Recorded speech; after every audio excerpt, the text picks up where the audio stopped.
नमस्कार दोस्तों, आइए आप सभी का स्वागत करते हैं आपके अपने चैनल पर। पिछले कुछ महीनों से आप लगातार 1 या 2 महीने से लगातार आप बहुत अच्छे से तैयारी कर रहे हैं और अब वो समय आ चुका है कि आपके एग्जाम बिल्कुल सर पे हैं। मतलब कल और परसों में आपके एग्जाम होने वाले हैं।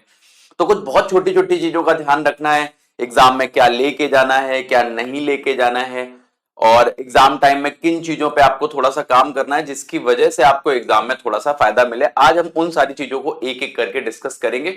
आप पहले तो ये पूरा वीडियो अच्छे से देखें। एग्जाम में इसका आपको बहुत फायदा मिलने वाला है। मैंने बहुत छोटी छोटी चीजों को नोटिस किया हुआ है यहाँ पे कि क्या क्या चीजें एग्जाम में आपके काम आ सकती हैं। पहले तो ये बताते हैं कि क्या क्या आपको एग्जाम में लेके जाना है। अगर आप थोड़ा सा नोटिस करें कि आपको एग्जाम में क्या क्या लेके जाना है, तो सबसे पहली चीज तो आपको एडमिट कार्ड लेके जाना है। एडमिट कार्ड लेके जाना है, और ये बात याद रखिए कि एडमिट कार्ड की हार्ड कॉपी लेके ही जानी है। जो प्रिंट आउट आप निकलवाएं वो आप एग्जाम हॉल में वही लेके जाए। सेकंड चीज, आपको आईडी प्रूफ लेके जाना है, आईडी कार्ड लेके जाना है। ओरिजिनल लेके जाएं, फोटो कॉपी से काम नहीं चलेगा, ये बात याद रखिएगा। तो आप ओरिजिनल आईडी कार्ड ही लेके जाइएगा, हार्ड कॉपी। आईडी कार्ड में क्या क्या ले जा सकते हैं आप? आधार कार्ड ले जा सकते हैं, ई आधार कार्ड ले जा सकते हैं, पैन कार्ड ले जा सकते हैं, डीएल ले जा सकते हैं, वोटर आईडी कार्ड। इनमें से कुछ कोई भी एक चीज आप लेकर जाएंगे तो आपकी एंट्री हो जाएगी। याद रखिएगा ओरिजिनल ही लेके जाइएगा, फोटो कॉपी लेके ना जाए। दूसरी चीज, ब्लैक और ब्लू पेन, बॉल पेन लेके जाना। देखिए याद रखिएगा कि मुझे ज्यादा लगता है कि ब्लैक पेन बहुत इफेक्टिव होता है, तो कोशिश करें कि ब्लैक पेन ही लेके जाएं। ब्लू पेन भी हालांकि आप ले जा सकते हैं, और कम से कम 2 पेन तो लेकर ही जाएं। एक आपके पास एक्स्ट्रा होना चाहिए, बाई चांस कहीं कुछ ऊपर नीचे होता है तो उसके लिए एक आपके पास एक्स्ट्रा पेन होना चाहिए। तो ये वो चीजें हैं जो आपको एग्जाम हॉल में लेके जानी है। अब बात करते हैं कि क्या क्या आपको नहीं लेके जाना है। हर एक चीज, छोटी छोटी चीज पे ध्यान रखिएगा क्या क्या नहीं लेके जाना है। तो क्या लेकर ना जाए, तो कोई भी कागज का टुकड़ा, किसी भी तरीके का कोई भी कागज का टुकड़ा आपका एग्जाम हॉल में नहीं जाना चाहिए, ये बात याद रखिएगा। पूरा अच्छे से जेब, मतलब ये समझ लीजिए कुछ भी नहीं जाना है, आप नॉर्मल सिर्फ कपड़े पहन के जाएंगे, बस ये ध्यान रखिएगा। किसी तरीके का क्रेडिट और डेबिट कार्ड आपकी जेब में नहीं होना चाहिए, ये बात याद रखिएगा। ये भी अलाउड नहीं है, ये बात याद रखिएगा। व्हाइटनर, इरेजर और ब्लेड। कई बार क्या करते हैं लोग, ओएमआर शीट को सही से फिल करते टाइम अगर गलती हो गई तो उसके लिए व्हाइटनर, इरेजर या ब्लेड का यूज करते हैं। ये बिल्कुल भी ना करें। कई बार इसके चक्कर में जिन लोगों ने व्हाइटनर, इरेजर या ब्लेड का यूज किया है उसके चक्कर में उनका एग्जाम निरस्त भी कर दिया जाता है, ये याद रखिएगा। बहुत छोटी छोटी बातें हैं लेकिन ये एग्जाम में बहुत काम आने वाली हैं। कोई भी electronic device like smart watch, Bluetooth, इस तरीके की चीजों के साथ अगर आप पाए गए तो आपकी परीक्षा तुरंत निरस्त कर दी जाएगी और हो सकता है आपको अरेस्ट भी कर लिया जाए। इस तरीके की छोटी छोटी चीजों के बारे में बिल्कुल ध्यान रखिएगा कि कोई भी किसी भी तरीके की चीज आप एग्जाम हॉल में नहीं लेके जाएंगे, ये बात याद रखिएगा। पर्स नहीं होना चाहिए आपके पास, किसी भी तरीके के गहने आभूषण नहीं होने चाहिए, चश्मा नहीं लगा के जा सकते, और कोई भी लड़की हैंडबैग लेके नहीं जाएगी एग्जाम हॉल में, ये बात याद रखिएगा। ये एडमिट कार्ड में साफ साफ इंस्ट्रक्शंस दिए हुए हैं कि इतनी चीजों में से किसी भी चीज को आपको एग्जाम हॉल में नहीं लेके जाना है। छोटी छोटी चीजें नोटिस कर लेंगे तो कुछ बहुत परेशानी नहीं है, क्योंकि आपकी तैयारी इनमें से कोई भी चीज खराब करा सकती है। कि व्हाइटनर, इरेजर, ब्लेड लेके गए, आपने अच्छा पेपर किया, थोड़ा सा ये यूज कर लिया तो आपका एग्जाम खराब हो सकता है। तो पहले तो ये जो बहुत छोटी छोटी बातें हैं इनको याद रखिएगा, ये आपके एग्जाम में बहुत। अब देखिए क्या करना है एग्जाम से पहले, क्या करें और क्या ना करें, इस पे भी बात कर लेते हैं, क्योंकि बहुत इंपॉर्टेंट पॉइंट है। बहुत अच्छी तैयारी होती है लोगों के, लेकिन परफॉर्मेंस अच्छे नहीं होते हैं। उनके रीजंस क्या होते हैं कि मतलब तैयारी तो बहुत अच्छी कर रखी है लेकिन मेरा परफॉर्मेंस उतना अच्छा नहीं होता पाता है एग्जाम में। कई सारे लोगों का ये सवाल है कि जब घर पे दे रहे थे तो मार्क्स अच्छे आ रहे हैं, लेकिन जब एग्जाम हॉल में पहुंच जा रहे हैं तो उतने अच्छे मार्क्स क्यों नहीं आते।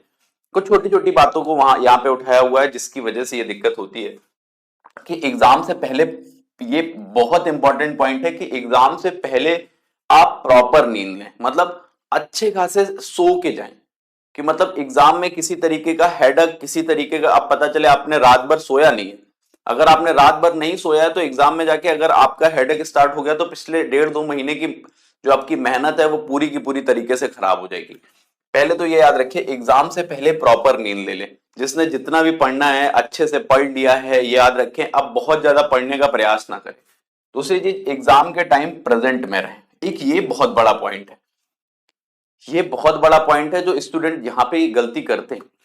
कि एग्जाम के टाइम पे प्रेजेंट में नहीं रहते, वो इस हड़बड़ाहट में हो जाते हैं कि अगर मेरा सिलेक्शन हुआ नहीं या मेरा सिलेक्शन हुआ।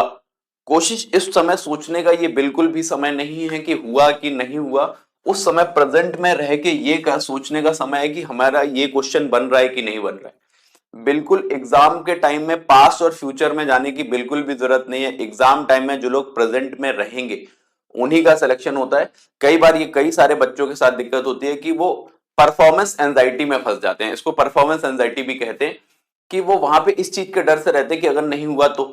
इन सब चीजों से बिल्कुल बचें कि एग्जाम के टाइम पर कोशिश करें कि प्रेजेंट में रहें, ना फ्यूचर में जाएं ना पास्ट में जाएं। किसी भी तरीके की इस तरीके की सोच आपको एग्जाम टाइम में परेशान कर सकती है, याद रखिए। हो सके तो ट्रांसपेरेंट वाटर बॉटल लेके जाएं अपने साथ। एग्जाम टाइम में जितना काम रहेंगे उतना आपके लिए फायदेमंद है, कि अगर आपने बहुत ज्यादा हेक्टिक किया, अपने ऊपर प्रेशर डाला, तो ये आपका एग्जाम खराब करा सकता है। आपके 2 3 4 क्वेश्चन, एक क्वेश्चन आपका रिजल्ट ऊपर नीचे कर सकता है। तो इस वजह से हर एक क्वेश्चन को बहुत अहमियत देनी है, और एग्जाम में बिल्कुल बहुत ज्यादा हेक्टिक और बहुत ज्यादा प्रेशर में नहीं आना है। तीसरी चीज, किसी भी क्वेश्चन में बहुत ज्यादा समय ना, मतलब ओवर टाइम ना दे किसी पे। कि अगर आप, क्योंकि भैया बहुत लिमिटेड टाइम है आपके पास, क्योंकि आपको ओएमआर भी फिल करनी है। तो अगर किसी भी चीज पे अगर आपने बहुत ज्यादा समय दे दिया, तो बाद में आपके हो सकता है कुछ आते हुए क्वेश्चन आपसे स्किप हो जाए। तो ये छोटी छोटी चीजें, बहुत छोटी छोटी चीजें, अगर आपको इन पे सब पे काम करोगे तो आप एग्जाम में उम्मीद करते हैं कि बहुत बेहतर कर पाओगे। तो किसी भी क्वेश्चन पे बहुत ज्यादा समय ना दे, एक लिमिटेड टाइम होता है क्वेश्चन को देने के लिए, उतना ही टाइम दे। अगर बहुत ज्यादा टाइम लग रहा है तो क्या करें, उसको स्किप कर दें। स्किप कर दें, पेपर के ऊपर नंबर डाल दें, ओएमआर भरने के बाद 1 2 3 मिनट बचाएं, उसको दोबारा देख लें। वो ज्यादा प्रॉफिटेबल रहेगा। एग्जाम के टाइम पे ज्यादा टाइम दिया तो हो सकता है कि लास्ट के कुछ आते हुए क्वेश्चन आपसे छूट जाए। तो तीसरा पॉइंट ये याद रखिएगा, बहुत ज्यादा समय ना दे। चौथा पॉइंट, ये तो बहुत मोस्ट इंपॉर्टेंट चीज है कि एग्जाम हॉल पर समय पे ही पहुंचे।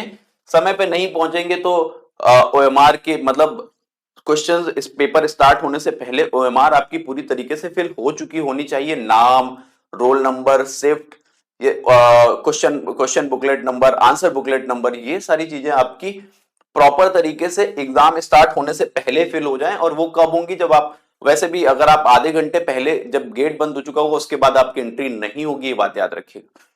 तो ये चौथा पॉइंट भी आप बहुत अच्छे से याद रखें कि एग्जाम हॉल में हर हालत में समय पर पहुंचे। इतना पहले निकले कि कुछ लोगों का हो सकता है एग्जाम घर के बहुत पास हो। घर के बहुत पास हो तो ये ना सोचें कि एग्जाम स्टार्ट 10 बजे होना है तो हम 15 मिनट पहले निकलेंगे। एंट्री नहीं मिलेगी, क्वेश्चन बुकलेट नंबर नहीं भर पाओगे। कम से कम 1 से 1.5 घंटे पहले एग्जाम हॉल के बाहर आप हर हालत में पहुंचे। अगर 8 बजे का आपका एंट्री टाइम है और आप 8 बजे पहुंच जाते हैं तो इससे बेहतर कुछ नहीं होगा। तो ये वो पॉइंट है जिनको आपको याद रखना है एग्जाम से पहले। आगे बढ़ते हैं, क्या किन चीजों से बचना है और क्या नहीं करनी है, उन सब चीजों के बारे में थोड़ा सा और डिटेल में बात करते हैं। कि परफॉर्मेंस एंजाइटी से बचे। देखिए थोड़ी देर पहले हम इसके बारे में आपको बता चुके कि आप अपने परफॉर्मेंस के बारे में ज्यादा ना सोचें उस दिन, क्योंकि जितना आपने मेहनत करना था आप कर चुके हैं, उसके रिजल्ट्स अच्छे आएंगे अगर आपने अच्छी मेहनत की है। उस टाइम पे ज्यादा इसके बारे में सोचेंगे तो हो सकता है इसकी वजह से आपके पेपर को थोड़ा सा इफेक्ट पड़ जाए और आपके आते हुए क्वेश्चन ना बन पाए आपसे। तो इन सब चीजों पे ध्यान रखिए कि बहुत ज्यादा इन सब चीजों के बारे में नहीं सोचना है, फ्री फ्लोइंग जाना है, कि एकदम आराम से फ्री फ्लोइंग जाइए। तुक्का लगाएं ना लगाएं तुक्का लगाएं नहीं ना लगाएं, ध्यान दीजिएगा ना। तुक्का नहीं लगाना। आपको पहली चीज ये याद रखिएगा कि अगर आपने गलती से तुक्का लगाने की कोशिश की तो ये आपको बहुत परेशानी में डाल सकता है। आपको पता है नेगेटिव मार्किंग है, तुक्का ना लगाएं क्योंकि नेगेटिव मार्किंग है। याद रखिएगा नेगेटिव मार्किंग के साथ साथ नॉर्मलाइजेशन है। नॉर्मलाइजेशन के बारे में किसी दिन हम किसी वीडियो में डिटेल में बात करेंगे कि नॉर्मलाइजेशन एग्जैक्टली ये नहीं बताया जा सकता कि कैसे होता है, लेकिन जितना मुझे जानकारी है जो नॉर्मलाइजेशन होता है वो सेक्शन वाइज होता है, एग्जाम वाइज नहीं होता है। कि किसी एग्जाम में जीएस अच्छा आया है, किसी में हिंदी अच्छा आया है, तो जो नॉर्मलाइजेशन होता है वो सेक्शन वाइज होता है। किसी एक वीडियो में इसके बारे में चर्चा करेंगे, लेकिन आप याद रखिएगा पहली चीज, तुक्का ना लगाएं जिससे आपको नेगेटिव मार्किंग भी हो सकती है और आप नॉर्मलाइजेशन में भी नुकसान हो सकता है, ये एक बात को ध्यान रखिएगा।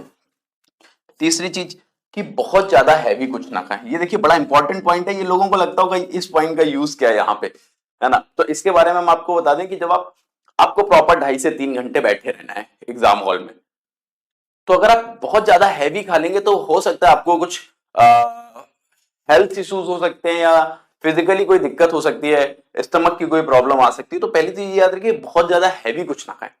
आप मॉर्निंग शिफ्ट में आपका पेपर है तो कुछ हल्का ही खा के जाए, है ना, ऐसा हल्का खा के जाए जिसकी वजह से आप 2 3 4 घंटे अगर लगातार बैठे भी हैं तो आपको कोई परेशानी ना हो।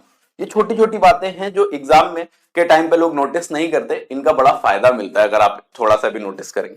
कि जितना माइंड आपका अच्छा रहेगा, प्रेजेंट में रहेगा, स्टेबल रहेगा, उतना अच्छा आप एग्जाम कर पाएंगे। ये कई सारे बच्चों की परेशानी है कि एग्जाम से पहले मेरी सारी चीजें अच्छी चल रही थी, बस एग्जाम हॉल में जाके मेरे साथ दिक्कत क्यों होती है, उसकी वजह से ये बता रहे हैं।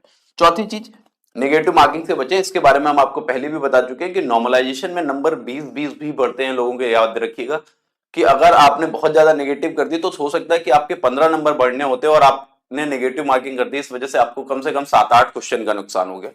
तो इससे तो हर हालत में बचना ही है, किसी भी तरीके से ये गलती ना करें।